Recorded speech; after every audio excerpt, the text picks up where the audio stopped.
Muy bien, entonces hoy vamos a continuar con el tema de mama. Esta vez vamos a hablar del cáncer de mama. Ya saben ustedes que existen muchos factores de riesgo asociados al cáncer de mama, ¿cierto? Hay una pregunta, ¿alguien de acá de ustedes tiene algún familiar con cáncer de mama o ha conocido un familiar que ha fallecido en este caso? No. ¿Familiar de primer grado? No. De segundo grado. ¿Qué era? Era mi tía. La hermana de mi mamá. La hermana de mi mamá. ¿La hermana de tu Mamá. papá? Mamá. Mamá. Ya. Entonces el cáncer de mama es un problema de salud pública que está presente en todos los sitios, ¿no? De hecho, ustedes saben que el cáncer de mama es uno de los principales cánceres en el mundo. De hecho, es el primer cáncer en realidad, ¿no es cierto? En relación a la parte anatómica, ustedes ya conocen los elementos más importantes del cáncer de mama o de la anatomía mamaria, ¿no es cierto? ¿Dónde está localizada la glándula mamaria? O la mama, más bien dicho. ¿Está localizada dónde? En la segunda, la tercera costilla. En la cara anterior del tórax, entre la segunda y sexta costilla, ¿no es cierto? ¿Qué más podemos decir de la mama? ¿Limitada por dónde? El borde esternal y la línea medio clavicular. Medialmente limitada por el borde externo del esternón y lateralmente por la línea axilar. Muy bien. La glándula mamaria, bueno, la mama está conformada por dos estructuras principalmente. ¿Cuáles son? ¿Quiénes conforman la mama? Los lóbulos. Los lóbulos. ¿Qué? Los lóbulos. ¿Qué lóbulos? ¿Cómo hemos hablado la semana pasada? Tejido adiposo y tejido fibroglandular, ¿cierto? Fibroglandular. Muy bien. Vamos a continuar. Hay que recordar que en el tema de mama la investigación sigue avanzando, ¿no es cierto? Los científicos están buscando mejores alternativas para el diagnóstico, mejores alternativas para el tratamiento. Actualmente existe una revolución, no solamente en el tema de mama, también en ovario y otros tipos de cánceres, que nos permite estandarizar un sistema o las imágenes para su interpretación, ¿no es cierto? La semana pasada justamente vimos esa clasificación que les dije que es importantísima, ya que se puede usar a nivel mundial. ¿Cómo se llama la clasificación para mama? VIDAS, ¿no es cierto? Muy bien. Las técnicas quirúrgicas cada vez tratan de ser menos invasivas. Lógicamente, si alguien se diagnostica de cáncer de mama, una de las opciones quirúrgicas, ¿cuál va a ser? La mastectomía, ¿no es cierto? Entonces, hacerse la mastectomía es como, por ejemplo, un hombre tuviera un cáncer de pene. En el caso de pene, tiene que amputarle el pene. En la mujer pasa lo mismo, o sea, es como quitarles algo de ellas, ¿no es cierto? Algunas sienten que dejan de ser mujeres cuando les sacan las mamas. Entonces, es una situación muy compleja, por lo tanto, la técnica quirúrgica está revolucionando y está tratando de ser menos invasiva. Están optando por tratamientos sistémicos en algunos casos, según los tipos de cánceres, ¿listo? Y se está estudiando mucho la parte genómica, ¿ya? La evolución de la tecnología permite cada vez obtener mejores imágenes, ¿no? Tenemos como principal opción la mamografía, también el ultrasonido mamario, pero también es bastante útil la resonancia magnética, ¿listo? Muy bien. Miren que el cáncer de mama desde 1940 tiene una tendencia ascendente, dice que incrementa del 1 a 4% cada año. Cada año se diagnostica más cáncer de mama. Países desarrollados y en vías de desarrollo, ¿listo? Ahora una cosa, ¿por qué creen que hay tanto incremento del cáncer de mama? Porque mejoran los métodos de diagnóstico. En este caso podría ser, pero hay otras cosas también. Esto estamos hablando a nivel mundial, en ese caso. ¿Por qué está subiendo tanto el cáncer de mama? Tiene una implicación un poquito social también, en este caso. Cuando hablamos de Bolivia, sí, incrementando porque están ampliando más métodos de diagnóstico, etc. Pero en el mundo, ¿qué está pasando con nuestras mujeres? ¿Qué pasa sobre todo en Europa, que es más evidente. No tiene costo. Correcto, bien. Las mujeres en otros países del primer mundo están postergando cuándo embarazarse. ¿Ok? Y recuerden que un factor de riesgo es justamente ese, la nuliparidad o tener un hijo muy tarde. Es un factor de riesgo. ¿Listo? Muy bien. Continuemos. Dice, en 2012, de todos los cánceres en la mujer, el 25% correspondían a cáncer de mama. Ahora, ¿cuándo se diagnostica más? A partir de los 30 a 49 años, el 19%, de 50 a 64 años, el 37%, y después de los 65, el 44% se diagnostican en este momento. Quiere decir que estas mujeres son mujeres que están en qué etapa? En su etapa quizás más productiva, ¿no? Después de los 30 años. Por lo tanto, que una paciente desarrolle cáncer en este momento es realmente un problema, un shock para la familia, un shock para la sociedad y pues económicamente se altera todo el ciclo normal, ¿cierto? Esta es una página de internet que lo pueden buscar, ¿ya? Es el Observatorio Mundial del Cáncer, ¿ya? Es una página que constantemente se está actualizando las cifras de cáncer a nivel del mundo, ¿no? Se van actualizando datos en los países, van comparando tipos de cánceres, entonces es una página súper interesante para la parte oncológica, ¿no? En las mujeres, ¿qué cánceres son los más prevalentes? Cáncer de cuello uterino en el mundo y cáncer de mama, ¿listo? En el hombre, la próstata, ¿cierto? Esto ya lo hemos hablado la semana pasada. El cáncer de mama en nuestro país, el año 2002 estaba en el 6º lugar, 10 años después está en el 2º lugar. ¿Qué elementos estaban implicados? Ahí sí lo que decías tú, ¿no? Se han empleado los métodos de tamizaje, se han generado nuevos programas de salud para justamente el cáncer de mama, pero actualmente sigue siendo la primera causa de muerte en mujeres de 35 a 54 años, ¿ya? Muy bien. ¿Qué es el cáncer de mama? Nada más que el crecimiento excesivo, desorganizado e invasivo de células propias de la mama. ¿Dónde se forma el cáncer de mama a nivel histológico? Con más frecuencia. Así que aquí es donde se forma el cáncer de mama. Muy bien, en la unidad ducto locular. Recordemos que en esa unidad ducto locular, ¿qué característica tenía? Muy bien, más que sensibles, que tiene receptores. Tanto la parte ductal como la locular tiene receptores para estrógenos y progesterona. Por lo tanto, muchos cánceres de mama, o la mayoría de ellos, son hormonodependientes. ¿Listo? Muy bien. El cáncer de mama se lo podemos explicar de esta manera: en invasores y no invasores. De los no invasores, vean que los que están localizados a nivel del ducto, de la unidad ductolocular, son los más frecuentes, 80%. Lo mismo con los invasores. 80% ductal infiltrante, ductal in situ. Y los lobulares son menos frecuentes, un 20%. ¿Ya? Por lo tanto, con esto simplemente estamos confirmando dónde se localizan los cánceres de mama. Algunos factores de riesgo. Principal factor de riesgo, ser mujer. Por lo tanto, los hombres no están exentos. ¿Pueden tener cáncer de mama los hombres? Sí, pueden tener cáncer de mama. Es sumamente infrecuente o muy poco frecuente, pero puede suceder. ¿Listo? La edad. ¿A partir de qué edad se da más frecuente el cáncer de mama? Más de 35 años, más o menos, ¿no? De 35, 55 años es el grupo etario donde más se concentran los diagnósticos de cáncer de mama. El antecedente familiar, tener familiares de primer, segundo o tercer grado con algún tipo de cáncer, sobre todo cáncer de colon, pulmón y ovario, te hace sospechar de que tú, o te abre la posibilidad de que tú puedes tener un cáncer en algún momento. Dime.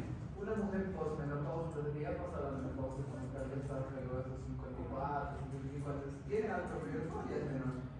Acá lo hemos visto hace un momento. El diagnóstico de mujeres de más de 65 años es el 40%.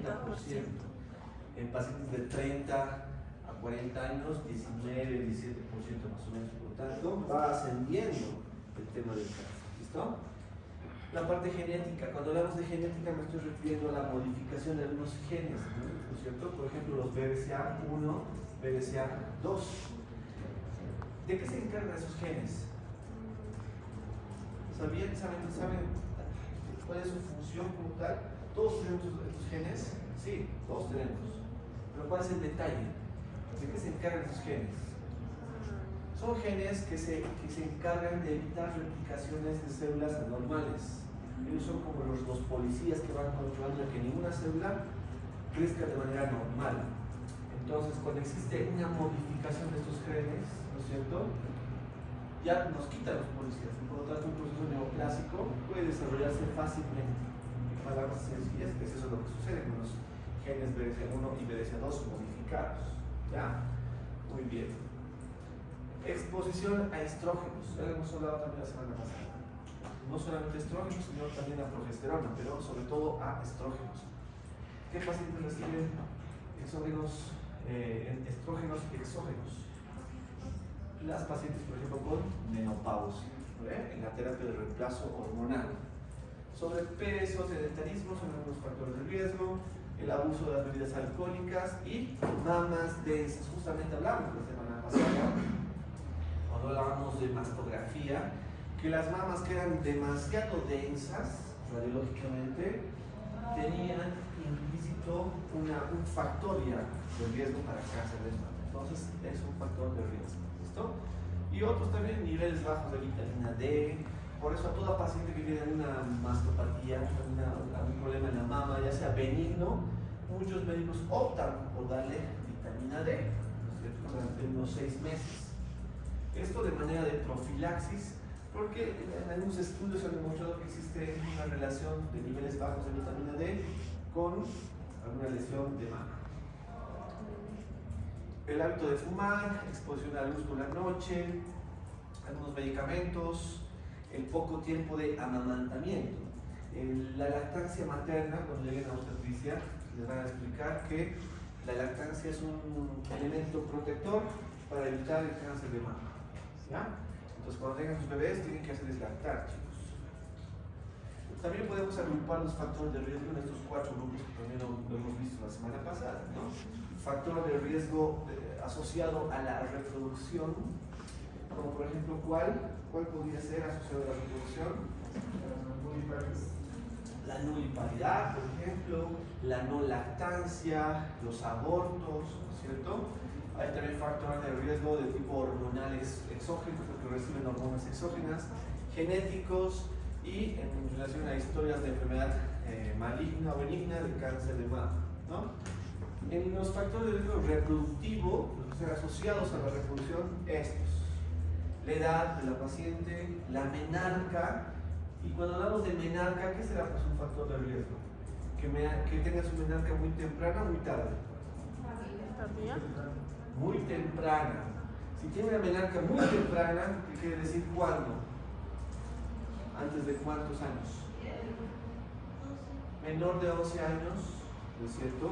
Podemos decir una menarca temprana. Por lo tanto, esta pacientita está más tiempo expuesta a los estímulos de sus propias hormonas. ¿Ven? Lo mismo pasa con la ¿dónde está? Menopausia. ¿Qué pasa con la menopausia? ¿Cuál es el factor de riesgo? En teoría sí, pero si tiene una carga ovocitaria mayor, quizás tiene una menopausia tardía, ¿no es cierto? ¿Qué pasa con la menopausia? ¿Cuál es el factor de riesgo? ¿Que tenga su menopausia antes o después? Muy tarde, ¿no es cierto? Que tengan más años menstruando, está expuesta a las hormonas, ¿no? Edad del primer embarazo. ¿Qué será factor de riesgo en este caso? Muy tarde, exactamente, muy mayor, muy tarde. Y cuando hablamos de muy tarde, ¿a qué edad nos estoy refiriendo? ¿De más de cuánto? Más de 40. Más de 35 años, correcto. Paridad. ¿Qué pasa con la paridad? ¿Qué será un factor de riesgo? Que no haya tenido hijos, o que haya tenido un hijito, o que la edad del primer embarazo sea muy tarde. ¿No es cierto? Muy bien. Y los abortos también forman parte de los factores de riesgo de tipo reproductivo. factores de riesgo en relación a hormonas exógenas. Aquí solamente tenemos dos: hormonas anticonceptivas y reemplazo hormonal. Acá, en el primero, hay mucha discusión, ¿no? Hay un grupo grande de científicos que dicen que no pasa nada que tú recibas hormonas como anticoncepción. Inclusive si tuvieras factores de riesgo, dice que no pasa nada. Pero otro grupo dice que las hormonas anticonceptivas con factor de riesgo es un problema que puede desencadenar la aparición de un cáncer. Y lo que sí está demostrado en pacientes postmenopáusicas, sobre todo que requieran o que tengan cambios a nivel de los que necesiten algún tipo de equilibrio hormonalmente hablando, les dan hormonas exógenas. En ese caso sí podemos desencadenar que despierte un cáncer hormonodependiente, ¿no? Factores genéticos, hemos hablado algo de esto: BRCA1, BRCA2, ¿no es cierto? En este caso, estos genes que tienen como objetivo evitar la proliferación atípica de células neoplásicas, cuando estos están alterados, pues abren la posibilidad para un tipo de cáncer. Por si acaso, cualquiera se puede hacer estos estudios, ¿ya? ¿Cuál es el detalle? Si te dice que tienes un BRCA1 o 2 modificado, ¿te está diciendo que tienes cáncer o que tienes posibilidades de desarrollo de cáncer? Posibilidades. Habla de posibilidades, ¿no? Si vas sumando factores de riesgo, te está haciendo más grande la brecha para un cáncer, ¿ya? Pero no es tampoco específico para cáncer de mama, ojo. Eso puede ser para un cáncer de colon, pulmón, ovario, lo que sea, ¿ya? Muy bien. En el tema de antecedentes patológicos personales y familiares, ya les decía, estos tres cánceres, colon, pulmón y ovario, están íntimamente relacionados, ¿ya? Si por ejemplo en tu casa tienes, todos los varones de tu familia han tenido cáncer de colon o de pulmón, ¿no es cierto? Y tú dices, no pasa nada, solo había cáncer de colon, pulmón, mama, no creo. Claro que sí, puedes tú desencadenar un cáncer de mama, por si acaso. Ya los tres cánceres en los antecedentes familiares se constituyen un factor de riesgo para un cáncer de mama. ¿Ya? Algunas guías, como la guía chilena para mama, nos clasifican los factores de riesgo en tres grupos: de bajo riesgo, de riesgo intermedio y de alto riesgo. Aquí están casi todos los que hemos mencionado, ¿no? Primeramente, ser mujer, ¿listo? Tener más de 65 años, mutaciones en los genes BRCA1, BRCA2, antecedentes personales de cáncer de mama, mama densa en la menopausia, familiares de segundo grado, dos familiares de primer grado con cáncer de mama se constituyen en factores de riesgo alto para cáncer, ¿no? Intermedios, familia de primer grado con cáncer de mama, densidad ósea alta en menopausia, radioterapia torácica y hiperplasia atípica. Y aquí tenemos los de bajo riesgo: hormonales, los que reciben hormonas, una menarca temprana, menopausia tardía, nuliparidad o un hijo después de los 35 años, que no haya tenido lactancia, uso de anticonceptivos, obesidad y cáncer de ovario o endometrio. ¿Listo? Nos dice la guía chilena sobre cáncer de mama. ¿Cuál será el principal síntoma en relación al cáncer de mama? Lógicamente, por su cabeza pasa la presencia de un bulto en la mama, ¿no? De hecho, el 80% de las pacientes diagnosticadas con cáncer de mama, el primer síntoma que han identificado es un bulto en la mama. Por lo tanto, puede ser un bulto como tal, pero también puede haber formas anormales en la estructura de la mama, como por ejemplo también puede haber endurecimiento, ¿no? De hecho, todos los cánceres casi se presentan por endurecimiento, ¿no? Cáncer de lo que sea, ¿ya? Los hundimientos y las asimetrías, les explicaba la clase anterior, ¿a qué se debían?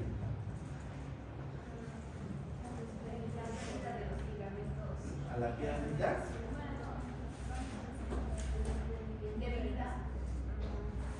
Recuerden que el cáncer comienza a proliferar y comienza a tomar estructuras aledañas.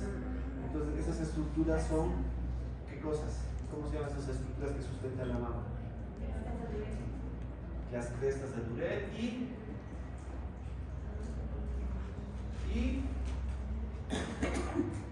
¿qué más?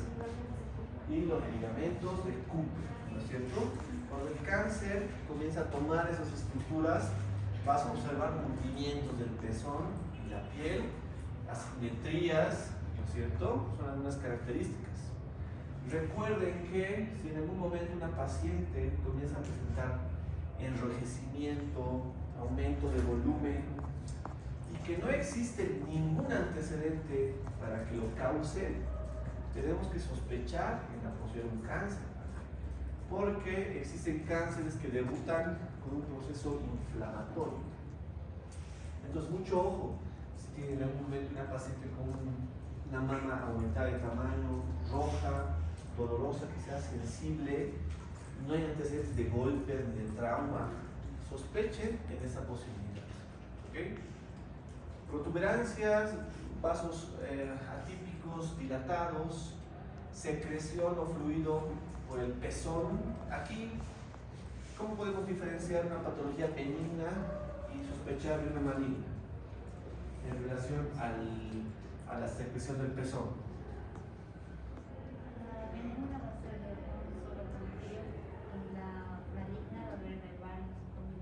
No, falta información. Estás bien, estás tibio, pero falta información, faltan datos. ¿Qué pasa con la patología benigna de mama? Y le decimos, parece que es benigno, y le ves con sangrado por el pezón. ¿Qué más falta? ¿Qué pasa con la patología benigna que presenta la telorragia? ¿Qué más tiene que ver o no tiene que ver? Ya pues, muchachos, ¿cómo se llama la patología benigna más frecuente que se acompaña por telorragia? Fibroadenoma. Muy bien, papiloma intraductal. ¿Cuáles eran las características clínicas del papiloma intraductal? Telorragia, uniporo, o quizás dos poros, sin masa. En este caso, si tenemos una telorragia de más de un poro, y a la palpación tú identificas una masa a ese nivel, ya no vas a sospechar en un papiloma, vas a sospechar posiblemente en un cáncer, ¿no es cierto? Vas a sospechar en la posibilidad de un cáncer. Muy bien, pasamos a los cambios de la textura de la piel. ¿Listo? Estos cambios son los que se conocen como la piel de naranja, ¿no? En la que los poros de la piel son también tomados, ¿no es cierto? Los alérgicos tienen, sobre todo aquí las crestas de Duret, comienzan a ser tomados y se hacen los poros más marcados, ¿listo? Sensación de cuerpo extraño en la mama son algunos de los síntomas. Cuando realizamos el examen clínico a las pacientes, debemos recordar que hay que hacer todo el examen físico completo, por sistemas, ¿listo? Y cuando llegamos a la parte de mama y en la región torácica, importantísimo valorar los ganglios cervicales, supraclaviculares y axilares. Esos son los tres grupos de ganglios que se tienen que explorar sí o sí en toda patología de mama, ¿ya? Porque son los sitios más frecuentes donde comienza a hacer su metástasis, ¿listo? Entonces, cuando llegamos a mama, tenemos que valorar el aspecto, la uniformidad, la piel, debemos de realizar la palpación y valorar el pezón, ¿ya? También tenemos que valorar tórax, auscultar, hacer toda la semiología de la región pulmonar. ¿Por qué? ¿Por qué tenemos que buscar tórax? Porque es uno de los sitios donde se realiza la metástasis, ¿no? Lo mismo pasa en el abdomen. Si cuando exploras el abdomen sientes una masa muy evidente de procedencia hepática, podemos sospechar que se nos da una neoplasia, ¿no? A nivel osteomuscular también tenemos que buscar algún problema, una masa que esté creciendo a expensas de tejido de hueso, por ejemplo, de la especie de tejido óseo, porque uno de los sitios también frecuentes para la metástasis es el tejido óseo. ¿Listo? Autoexploración de mama. Esta es una recomendación que nosotros tenemos que realizar a las mujeres que acudan a la consulta. ¿En qué consiste la autoexploración? Para empezar, tratar de realizar el autoexamen de mama lejos de la menstruación, ¿no? Comienza la menstruación, esperar unos 10 días, que termine bien la menstruación, y ahí es cuando tiene que practicarse el autoexamen de mamas. Lo mismo pasa con la exploración. Si ustedes van a hacer van a explorar, preguntarle cuánto fue su menstruación. ¿Ya? ¿Por qué? Pero es importante saber ese dato, porque recuerden que en la menstruación el tejido mamario también se inflama, se distiende, ¿no? Y genera dolor, es muy sensible, por lo tanto no va a ser muy útil realizar la autoexploración en este momento. ¿Ya? Si estamos alejados de la menstruación, 10 o 14 días después, estos son los pasos que debemos de explicar a la paciente. Primeramente, la inspección, ¿no? Antes de eso, ¿en qué momento se recomienda que se haga la autoexploración? Ya hemos dicho que después de la menstruación. ¿Qué más? ¿En qué momento de su vida cotidiana será más útil? ¿En qué momento? En la ducha. Realizando qué actividades en la vida diaria. ¿Qué hacen ustedes diariamente? Al ¿Hacen interdiaria o cada semana o cada Semana Santa? bañarse. Al bañarse. Muy bien. Entonces, durante el baño, ¿no es cierto? La piel mojada y jabonada es mucho más sensible al tacto. ¿Ya? Y algunas masas se pueden palpar mucho más fácil en ese momento. ¿Ya? Entonces es una sugerencia, ¿no? Decirle a la paciente, señor, usted cada que pueda debería de autoexplorarse, ¿no? ¿Y en qué momento hacerlo? Justamente en el baño. Por lo menos una parte del examen hacerlo en el baño, cuando se está bañando, ¿ya? Entonces, lo que tiene que hacer es en el baño, pararse frente al espejo y verse primero, ¿no? Ver si ambas mamas son simétricas, ¿listo? No hay deformidades, si no hay cambios de coloración en la piel, o si el pezón no está hundido, ¿ya?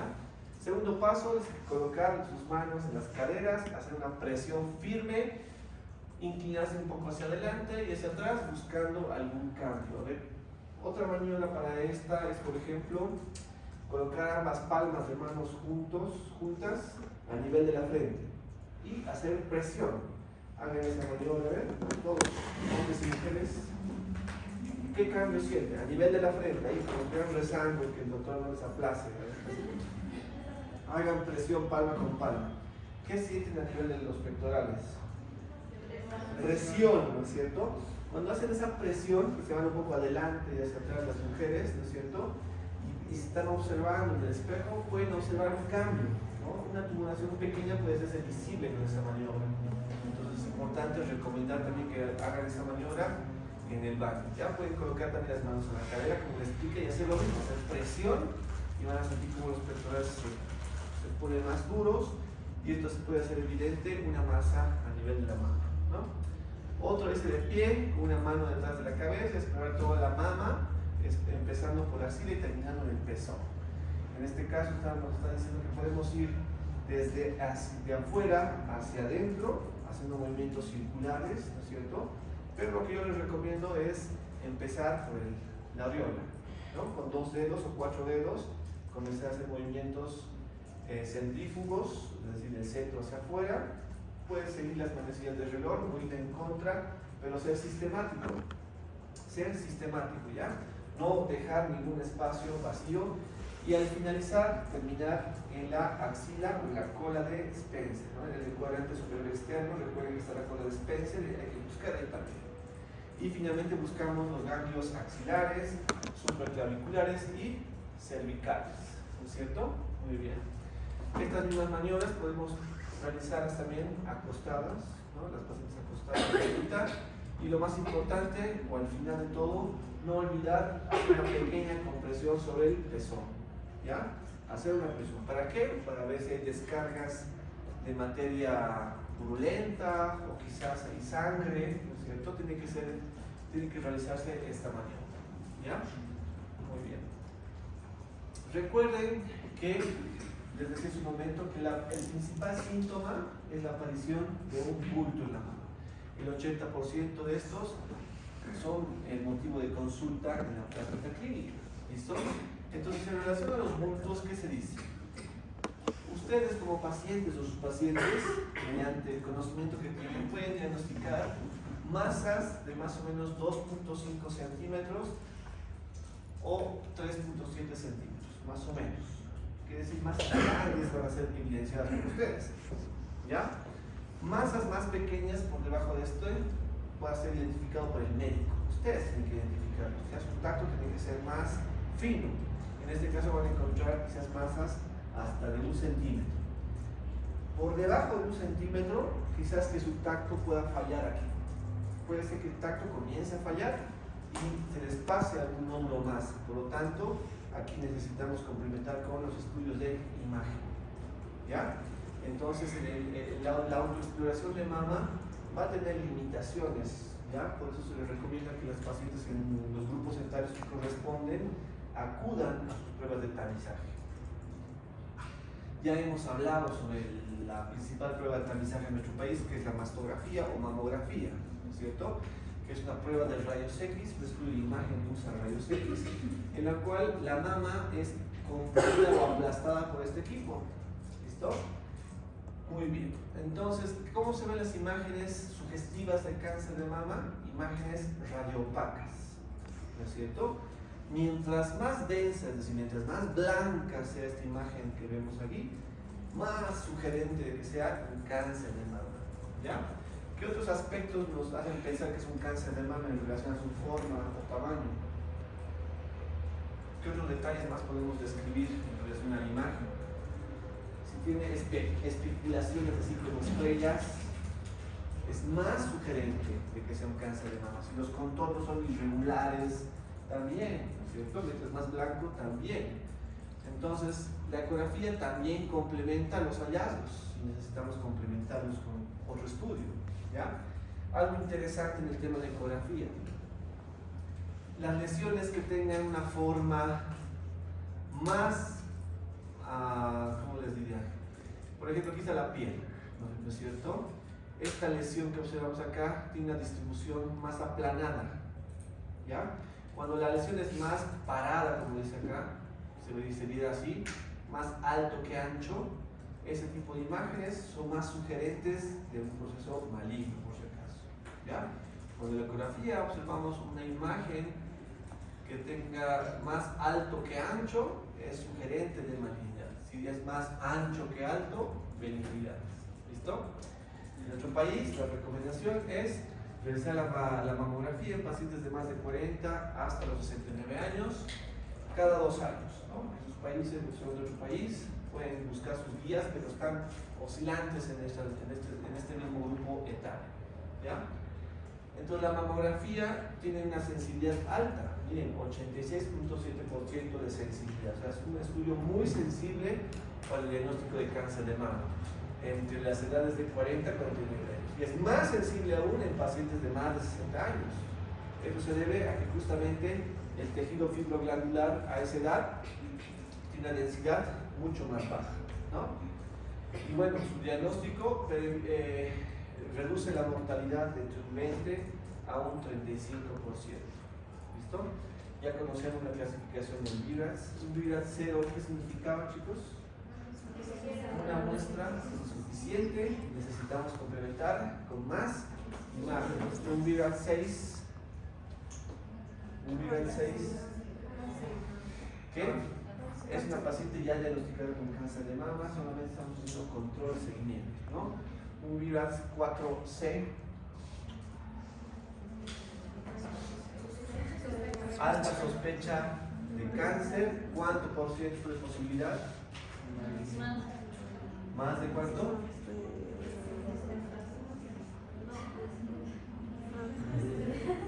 ¿Más de cuánto?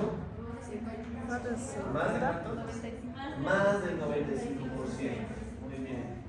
Correcto. Este es el sistema estandarizado que estábamos hablando al inicio, ¿no?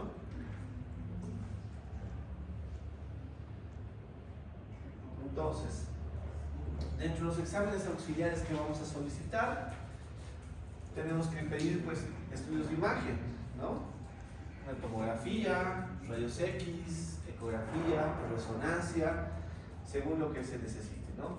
El perfil hepático, el perfil renal, con la posibilidad de metástasis y el consejo genético, ¿no? Buscar información, indagar, el genetista busque quizás algunos genes modificados para que se pueden constituir el factor de riesgo para cáncer de mama, ¿no es cierto? Algunos marcadores tumorales pueden ser útiles, sobre todo para el seguimiento ya del cáncer de mama, como el CA15.3 o el CA. ¿Listo? También la búsqueda de ganglio centinela, que es el primer ganglio donde comienza a ligar células del cáncer de mama, es importante. La diseminación del cáncer de mama puede ser por vía linfática, locorregional y hematógena. De estas, ¿cuál es la más frecuente? La locorregional, es la más frecuente, ¿ya? Y la vía hemática va a ser, digamos que si se disemina por vía hemática, la posibilidad de una metástasis pronta generalmente se provoca por vía hematógena, ¿ya? Si tenemos un paciente con un cáncer de mama, diagnosticar en teorías en un estadio temprano, si al poco tiempo hace su metástasis rápidamente, puede ser que la vía de diseminación haya sido por vía hematógena. ¿Listo? Entonces, ¿cuáles serán los principales órganos donde se hace la metástasis? Muy bien, pulmón, hígado también, ¿qué más? Hueso y cerebro. Muy bien, esos son los principales órganos, ¿no? Muy bien. Ahora vamos a ver, ya hemos hecho los estudios de tamizaje, ya hemos encontrado la posibilidad de que una paciente pueda tener un cáncer de mama, porque tiene un nódulo palpable, duro, ¿no es cierto? Le hemos hecho la mastografía y se identifica una imagen radiopaca de contornos mal definidos, espiculados. ¿Qué se hace a continuación? Ante toda sospecha de cáncer, ¿qué hacemos a continuación en cualquier sospecha de cáncer? Hacemos una biopsia. En mama, la biopsia se realiza con una aguja gruesa que se llama Turcut. Actualmente, la recomendación máxima es realizar esta biopsia por ecografía o eco guiada. Necesito una persona nos hace la ecografía y nosotros hacemos la biopsia observando dónde está la lesión. No hacemos ya las biopsias a ojos cerrados, ¿ve? Somos muy puntuales dónde queremos hacer el disparo. Entonces, en este video vamos a observar justamente cómo se realiza la biopsia con la aguja gruesa, que es el Turcut.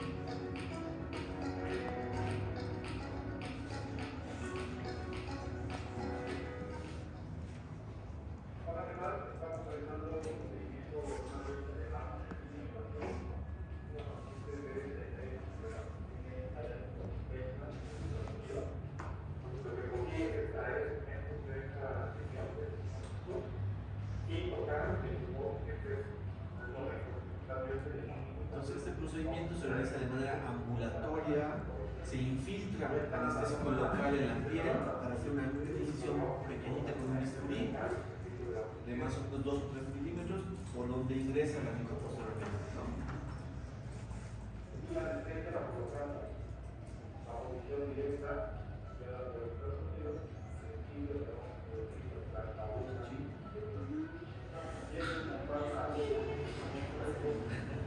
Esa es la aguja Turcut, una aguja gruesa que también utiliza la urología para biopsias de próstata transrectal, chicos, que no se van a salvar de nada.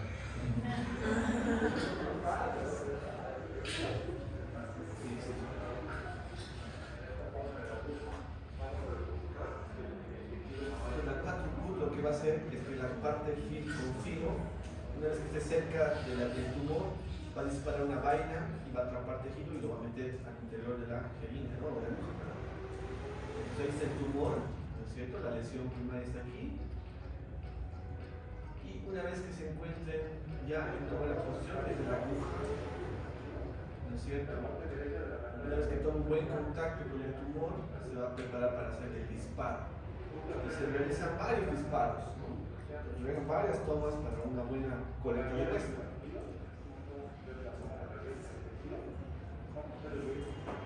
Observen y escuchen. Ahí está.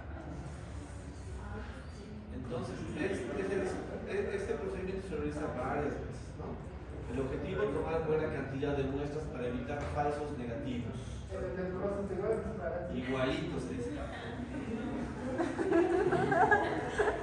Es el mismo disparador, de hecho, es la misma.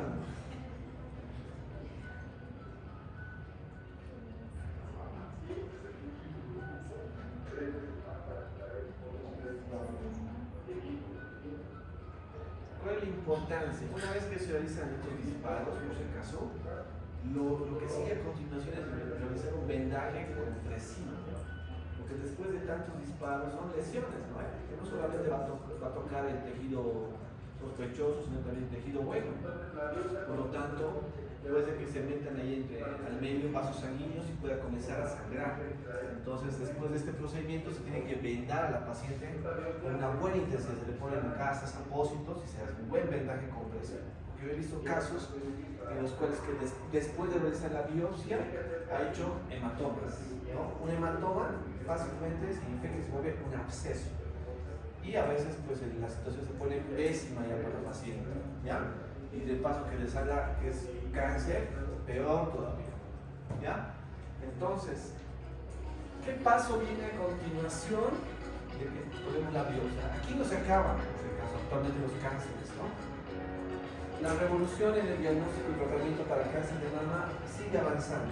Entonces, el diagnóstico ahora trata de ser más específico. No basta hasta este punto que el patólogo agarre el tejido, lo vea al microscopio, le ponga sus tinciones y diga, ah, sí, cáncer de mama. Actualmente, para dirigir un buen tratamiento necesitamos saber qué tipo de cáncer es. ¿Listo? Y aquí viene el estudio inmunohistoquímico. Es el paso siguiente actualmente. ¿Saben? Ya no basta con solamente la biopsia, ahora hay que saber qué tipo de cáncer es. Este estudio inmunohistoquímico lo realiza el mismo patólogo, ¿ya? ¿Y a qué conclusiones va a llegar el patólogo? Nos va a decir, por ejemplo, si es un cáncer de mama luminal A, luminal B, ER2 o triple negativo. ¿Qué significan estos? Un luminal A significa que este cáncer tiene receptores para estrógeno, tiene receptores para progesterona y negativo para ER2. ¿Ya? El ER2 es una proteína, por si acaso, que también coadyuva en el tema de cáncer, ¿no? El luminal B nos dice que tiene receptores para estrógeno, puede o no tener receptores para progesterona, puede o no tener receptores para ER2. ¿Listo? El ER2 puro, receptores negativos para estrógenos y progesterona, lógicamente sí, positivísimo para ER2. Y el triple negativo, que es el peor de todos, es negativo para todo, para estrógenos, progesterona y ER2. Estos triple negativos son los peores cánceres de mama, ¿vale? Son los peores.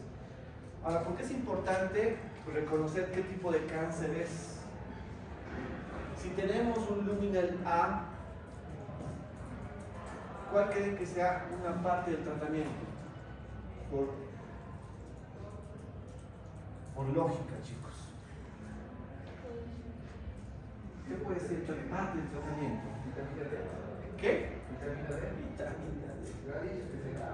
Se da, pero estamos hablando de tratamiento para cáncer ya.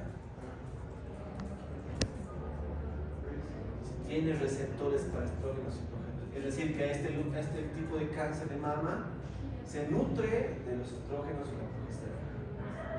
¿Qué tendrían que hacer ustedes? A ver. Ya, muy bien. Ahí entra lo que se denomina la hormonoterapia. ¿No ves? Vamos a tapar todos los receptores, todo lo que te dé estrógenos y progesterona lo vamos a sacar del camino y ahí entra la hormonoterapia, ¿no? Bloquear esos receptores. ¿Listo?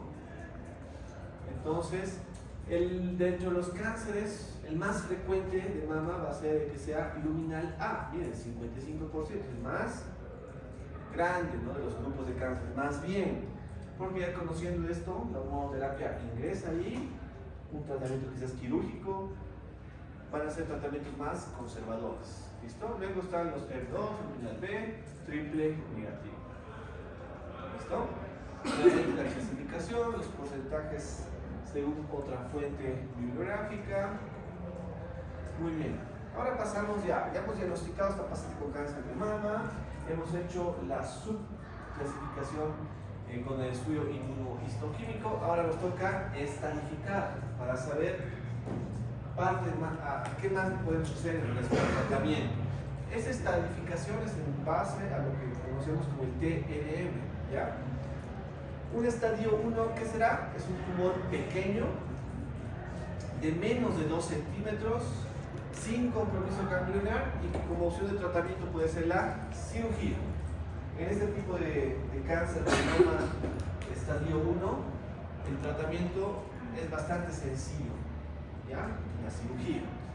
Un estadio 2 va a ser un tumor de más de 2 centímetros, va a existir compromiso local, ¿no es cierto? Y en ocasiones puede haber compromiso ganglionar. Un tumor 3 es un tumor de más de 2 centímetros, en este caso sí o sí tiene compromiso ganglionar, puede haber toma de la piel o nivel local o regional. Y el tumor, cáncer de mama estadio 4 es un tumor con una metástasis a distancia, ya sea pulmón, hueso o cerebro. ¿Listo? Aquí tenemos la clasificación mucho más completa, eso lo van a revisar con calma. Y tratamiento, ¿no? Tipos de tratamiento. Una opción de tratamiento va a ser el tratamiento local. Por ejemplo, el tratamiento quirúrgico, sacar el tumor. ¿En qué caso sacamos el tumor? ¿En qué estadiajes? Estadio 1. ¿Cuál es 0? Jamás te me de otro, ya 3. El estadio 1. ¿Qué decía el estadio 1? Menor Es a un dos. tumor menor de cuánto? De 2 2 centímetros. centímetros, ¿qué más? Sin compromiso ganglionar. Ese puede tener opción como el tratamiento quirúrgico, ¿ya? O en ocasiones la radioterapia, otra opción. En estadios más grandes o más avanzados, el tratamiento sistémico mediante la quimioterapia, hormonoterapia, si fuese un luminal A, luminal B, ¿no es cierto? Anticuerpos monoclonales, inmunoterapia son alternativas para el tratamiento. ¿Listo?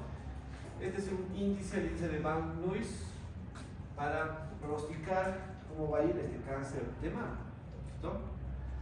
Esto es algo más específico para la parte de oncología, la dirección de cómo tendría que ir en el tema de tratamientos neoadyuvantes, adyuvantes, quirúrgicos, según el estadiaje del cáncer de mama. ¿Ya? Un dato importante, cuando tenemos por ejemplo un cáncer luminal A, luminal B en paciente joven, por ejemplo ustedes, ¿cuál además sería parte del tratamiento, fuera de lo que hemos hablado? ¿Qué más harían ustedes para, aparte de la hormonoterapia? ¿Qué harían? No, aparte. ¿Qué más harían, chicos? ¿Quién forma estrógenos y progesterona en su cuerpo? Los ovarios. Actualmente una recomendación es justamente eso, pacientes diagnosticados con cáncer de mama, y que es el cáncer de mama, sea un luminal A o luminal B, también sacar los ovarios. ¿Ya? Y de hecho hay una persona que lo ha hecho en el mundo muy famosa, que se ha practicado esa cirugía. Se ha hecho una mastectomía bilateral y se ha hecho posteriormente en otra cirugía la oforectomía más apirectomía bilateral. ¿De quién estoy hablando? Angelina Jolie. El cáncer de ovario, desgraciadamente, es un cáncer bastante agresivo y que la mayoría de las veces lleva a sus portadoras a la muerte. Entonces, sabiendo ella que también tiene riesgo de hacer un cáncer de ovario, ahora se ha hecho esta segunda operación, que es una operación donde le sacan los dos ovarios para evitar que ella haga un cáncer de ovario. La nueva operación de Angelina Jolie encendió la polémica en torno al cáncer en las mujeres. Es que la actriz se extirpó los ovarios 2 años después de someterse a una mastectomía. Para un especialista, son varias maneras de prevenir un cáncer, pero el control periódico es fundamental. Hay que analizarlo dentro de un contexto médico, ético, pero también creo basado en los derechos humanos de poder optar cada uno sobre la decisión de su propio cuerpo. Tener predisposición genética no significa que efectivamente esa genética se vaya a expresar. Hay otros cofactores que influyen para que esa expresión genética se dé o quede inhibida durante toda la vida. ¿A qué se refiere a la expresión genética? Una decisión, por supuesto, no vamos a ver mañana todo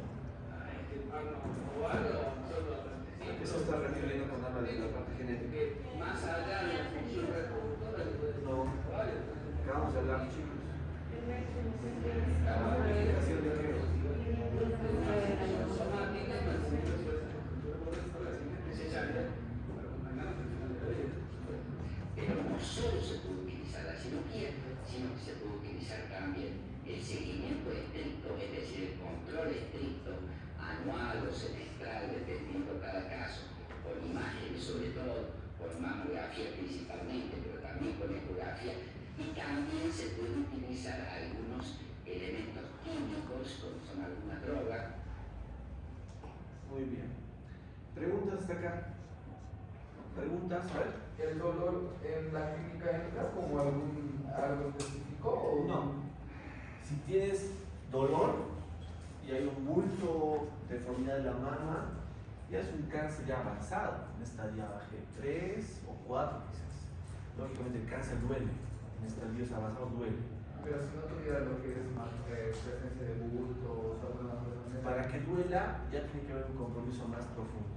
Tiene que haber toma de nervios, vasos sanguíneos, que la masa sea tan grande que haga presión por otras estructuras y genere dolor. O sea, te aparece dolor, ya estamos hablando de que posiblemente ese cáncer tenga un estallaje arriba de 2 o 3. Entonces el dolor es un mal síntoma.